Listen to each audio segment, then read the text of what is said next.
Hello everyone. Now we are going to discuss about circular queue using linked list. Already we have seen about circular queue using arrays. Let me share the screen to discuss about the concept. Circular queue using linked list. And by the end of this lecture, you can able to know what is circular queue, and a circular queue you can create and implement using linked list. And here also we have data as front and rear and operations on enqueue, dequeue and display. Similarly, enqueue is for inserting, dequeue is for deleting, and display is for printing all the elements in the circular queue. And coming to the situation, circular queue is using linked list when you are going to perform the enqueue operation. You consider the situation here. The front is pointing to this location and rear is pointing to this location. Now we need to create a circular queue in this particular fashion, right? Now how we are going to do this, we will see. Create a new node 10. That means first by using mlog function, allocate the memory, read the data value, and the next will be pointing to address null, and consider the address as 1000 here. The name of this node is n. This is the situation which you are in. Now we are going to check with the condition. This is the first node or already this is an existing node. Now this is the first node that which we have created. That's why we are going to check with the rear and front equal to null. If front and rear equal to null, in that particular case, whatever the node you have created, that becomes the front and rear, like this. Now, now in the circular queue, we need to make a connection from the last, that is the null address which is pointing to the front itself. That's why we are going to make the link of this. We store the address of first node in the next address. That's why we instead of, you don't find any null values in the circular queue, you will be having the same address we are going to store here. Now we are going to have 20 element to be enqueued into the circular queue.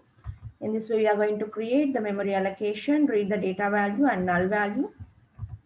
And after doing this, now we need to make the link between the first and the next link. And by using rear, we need to make a link between these two. Now, if you're going to observe, here we have made a link between the front and the rear one. And we are going to store the address of 2000 here. From this, a link will be established between these two. Now, we are going to write a statement to make a link of this rear arrow next equal to front. And not only that, we are going to make a link of 1000 over here. That means rear arrow next should be pointing to front. First, we need to make the link between these two, and then in this null location also we need to store the address of the first one, that is front will be stored here. In the similar way, we can insert number of nodes to the circular queue using linked list. This is the enqueue operation. Implementation part. First, you need to allocate the memory, read the data value, and next will be assigned to null. Next, front and rear should be initialized to null, and we are going to check with this condition. In this condition, if no need, that is the queue is empty, then we are going to initialize that node which we have created, that becomes the rear and front. Else, if it is not the case, then we are going to make the links from rear arrow next equal to n and rear equal to n. The node which you are going to create, that should become the next node, like this way. And you are going to make the connection from the last node which you have, that should be connected to the front. This rear arrow next should be connected to the front. In the similar way, we can perform the dequeue operation here. This is the situation which you are in. The first node representing front and last node represents the rear. Now, if I want to delete the element by using the front of 8, then I'm going to initialize temp equal to front. And then I'm going to move my front to the next location to remove this particular node. That means front will be removed and front will be pointing to the next location. Now I can remove this particular node here. I'm going to remove the node, that is temp can be free. Before that, before removing that, then we are going to make the link from the rear end to the front node, that is rear arrow next equal to front will be done.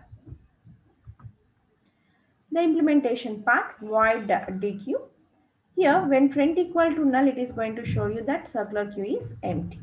Else, we are going to do temp will be assigned with front, and friend will be moving to the next location, current next location, and which of the element you have deleted, that can be printed here, and rear arrow next will be pointing to the friend. This should be compulsory, and we can free the temp value. In the similar way, we can display the elements by using circular queue using linked list. If you are in this situation, this is representing friend and this is representing friend, all elements has to be printed. Now temp will be pointing to this location, and if temp not equal to friend, then you are going to move to this situation. And here also temp not equal to friend, you are going to move to this situation. Next node, and temp not equal to friend, you are moving to the next node, and you are going to print that elements. And temp not equal to friend, here the condition is going to be satisfied, it will be coming out of the loop. To display the element the same, first we are going to check with circular queue is empty, and then temp will be assigned to the friend, and here you need to use the do while loop. Already we have seen the same thing with circular linker list, single linker list, the same thing we have performed here. Here we need to check with temp not equal to friend, but there also we had done the same, temp not equal to hit. The same thing has to be performed here. Thank you for listening.